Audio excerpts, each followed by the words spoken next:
సహోదరుడా, సహోదరి, ఈరోజు నువ్వు ప్రార్థన చేశావా? మనము ప్రతిరోజు ప్రార్థన చేయవలసిన వారమై ఉన్నాము.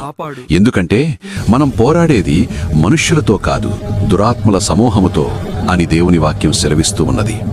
మనం ప్రార్థించకపోయినట్లయితే దురాత్మ సమూహములు మనల్ని ఆవరించి మనల్ని ఎంతగానో ఇబ్బంది పెడుతూ ఉంటాయి. అలాగే ఒక వ్యక్తి ఒకరోజు నడుచుకుంటూ వెళుతున్నాడు. ఆ రోజు అతను ప్రార్థన చేయలేదు. నడుచుకుంటూ వెళ్తున్నటువంటి ఆ సమయంలో అనేక దురాత్మ సమూహములు అతని చుట్టూ ఆవరించి ఉన్నాయి. అది గమనించినటువంటి ఆ వ్యక్తి వెంటనే తన గృహానికి వెళ్లి మోకరించి ప్రార్థించడం మొదలుపెట్టాడు. ఎప్పుడైతే అతడు ప్రార్థించడం మొదలుపెట్టాడో ఆ దురాత్మ సమూహములన్నీ ప్రార్థన చేయటం ఆపే అని గట్టిగా కేకలు వేయటం మొదలుపెట్టాయి.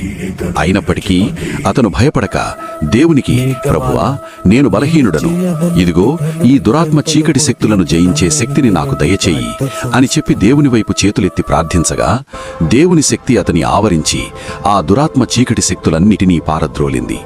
చూశారా సహోదరుడా, సహోదరి, మనం ప్రార్థించకపోయినట్లయితే ఆ చీకటి శక్తులకు మనం లోనయ్యి అనేక సమస్యలకు గురికావలసి వస్తుంది. కాబట్టి ప్రతిరోజూ తప్పక ప్రార్థించండి. ఎన్ని పనులున్నా ప్రార్థించటం మానక ప్రతి విషయంలో దేవునికి కృతజ్ఞతాస్తుతులు చెల్లిస్తూ ఆయన నామమున ప్రార్థన చెయ్యండి.